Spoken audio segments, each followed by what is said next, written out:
Peace and love, you beautiful wonders with a spiritual level of being. Nathan here from the spiritual level of being, and you have a spiritual level of being. And today I want to discuss Elijah, also known as the Son of Man, and one of the main prophets in Judaism, and also in the Bible.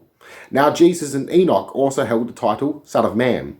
Now, the title Son of Man, Messiah, Anointed One, was given to those who were helpful towards the people of Israel, that saved the people of Israel, that also were enlightened by God, that had more knowledge of God than other people, that was also seen as truthful, not capable of lies.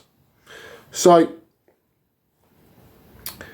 Elijah's name basically translates as God of salvation, or my God is Yahweh. Possibly my God is El, or my God is Yahweh in El, as names or titles in Judaism, words can mean multiple different meanings. Now, this story also contradicts as, say, titles of God were that of other gods, as basically the idea of monotheism was crammed in with the use of other gods. Now, this was taking place through use of persecution. Now, the contradictions of Elijah come in the forms of that he is kind, compassionate, and also highly zealous and even ruthless at times. Now, King Ahab of Israel and also King of Samaria, it said that he sinned more than his predecessors, as he married a Baal worshipper, he built a temple to Baal and depicted images of Asherah. Now, it said that he was more sinful than King Jeroboam, as he let in ordinary families to become priest, as back then only noble families could become priest. Saints were even kings or rich families, etc. Now, Elijah is sent by God to warn King Ahab that there's going to be a severe famine and drought that's going to last 2 to 3 years. And this is due to him being sinful for worshipping different gods. Now, it's interesting to note that Baal was the brother of Yahweh. These two gods were storm gods, and you'll see qualities of the storm gods. So this idea of two similar gods were eventually replaced into the idea of, say, just Yahweh. And Asherah was eventually condemned, as she was also at this stage the wife of Baal, or the wife of Asherah, and previously the wife of El and the mother of Yahweh and Baal. Now, God sends Elijah to the east of Jordan after warning this king, as the king is basically angry and wants Elijah dead. Same with his wife. Now, he's sent to the east of the Jordan near the brook of Cherith, where this brook will supply him with water, and ravens would feed him with bread every day during the droughts and famine, until the brook would dry up, of which God would then order him to go to the city Zarephath, where he would find a widow that God has commanded to feed him, but of course without her acknowledgement and her consent, of course. So Elijah reaches the gates of Zarephath, where he then meets this widow that's gathering firewood.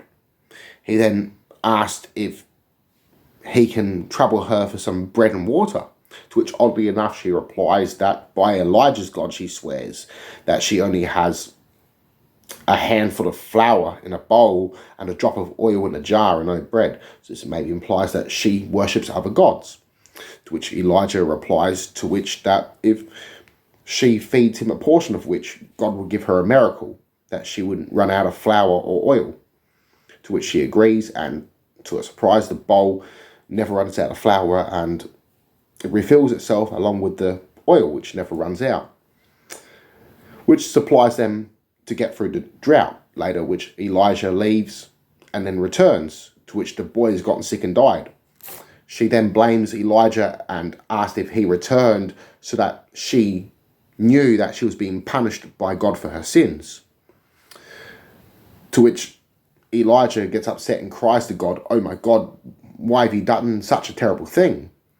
This widow has been so kind enough to take care of me, and now you kill her son." To which Elijah asked for the boy's body, stretched himself out in the boy 3 times, and cried out to God, "Lord my God, restore this child to life," which then child returns to life. This widow then says to Elijah, now he knows that he's truly a man of God and knows that God really speaks through him. Now, after 3 years of this terrible famine and drought, God commands Elijah then to present himself back to King Ahab, to where he meets the king's servant Obadiah, who was a servant of Yahweh, possibly El.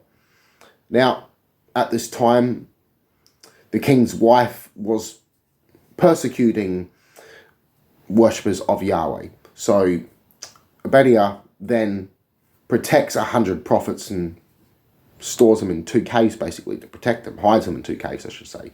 Now, what's interesting here, Yahweh worshipping wasn't so much persecuted. Yahweh worshippers were persecuting El worshippers, Asherah worshippers, and Baal worshippers. So it's possible here that this is a misremembering. This is propaganda to shift the persecution along onto Yahweh worshippers instead of showing that Yahweh worshippers were in fact the oppressors. Now, Baal and Yahweh were brothers. They were both storm gods. Their father was El, the head god. So it possibly here that Elijah was worshipping El, and the stories have been changed, or this is mostly propaganda and a complete mix-up of stories. So either way, Elijah is then asking Obadiah to set him up a meeting with King Ahab, to which Obadiah, sorry if I'm butchering names by the way, is fearful that King Ahab would kill him, as anyone who knows the whereabouts of Elijah and doesn't give it up is executed, which Elijah promises him God's protection, to which he agrees and sets up a meeting, to which Elijah then tells the king that he's sinful for worshipping other gods, and that he challenges all the prophets and priests of Baal to basically a standoff, to which whoever's God would light up the sacrifice is the real God. Now, the prophets of Baal end up killing 2 bulls and placing them on a fire and praying to Baal that a fire would start upon the sacrifice, that the sacrifice would be accepted and the famine would end. But what's also interesting, what I did forget to mention by the way, is that Asherah worshippers are also mentioned to be brought along on this standoff. Now, because this sacrifice hasn't been lit up on fire, Elijah then mocks the prophets of Baal, saying that your God's asleep, pray harder, to which the prophets of Baal start cutting themselves and praying louder. But to no avail. Elijah then orders the wood be drenched in water, and then asks his God to send a fire from heaven to light up the sacrifice, to which God sends a fire to heaven and lights up the sacrifice. The people all watching start praising God and praising Elijah and seeing him as a prophet. Elijah then orders the capture of these 450 Baal worshippers, and then orders their deaths or executes himself, depending on the varied accounts. So after these prophets of Baal being murdered, executed, rain pours across the land, implying that Yahweh here is a storm god. So this is a replacement of one god for another. So these 2 gods, Yahweh and Baal, both of which accepted sacrifice, both of which were storm gods. This is a replacement. So Elijah is later given power by God to be able to sprint forth faster than chariots. In fact, he's ahead of the chariots, sprinting forth to this other city. To which later the king tells his wife Jezebel to what just happened. That Jezebel then grows angry that the prophets of her religion have been executed, to which she swears vengeance upon Elijah, and that if she doesn't gain this vengeance, then the gods may strike her down. This makes Elijah fearful, to which he then leaves with his servant to Beersheba, to which he leaves his servant there and then wanders out into the wilderness, to where he becomes depressed and praying for death. Now, God then orders Elijah to go out and anoint several kings, to which would cause war and death upon the land, where he would leave alive 7,000 followers, to which have not served other gods.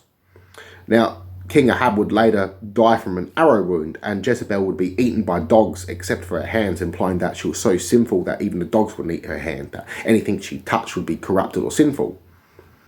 Now, Elijah also condemns other kings for the worship of Baal and kills soldiers with fire from heaven.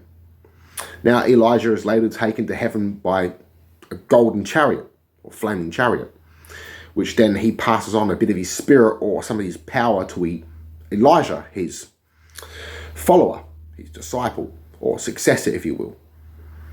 Now, in some accounts, Elijah was seen as John the Baptist.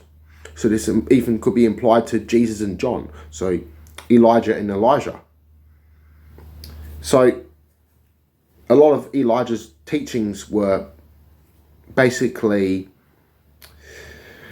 taken from other prophets of the time, and depending on the group of which would have different views. So you would have the Essenes, you would have the Zealot Jews, and you would have Syriac, etc. All these different views of religion and intermingling with each other that have in turn influenced these stories and intermingled with each other, that have in turn, say, corrupted the text. But it's interesting when you do read these accounts, and when you read history, you're able to make little bits of sense out of these stories, and you see the similarities. But what is interesting here is implying that the worshippers of Yahweh were in fact being persecuted, when in fact it was actually the opposite way around.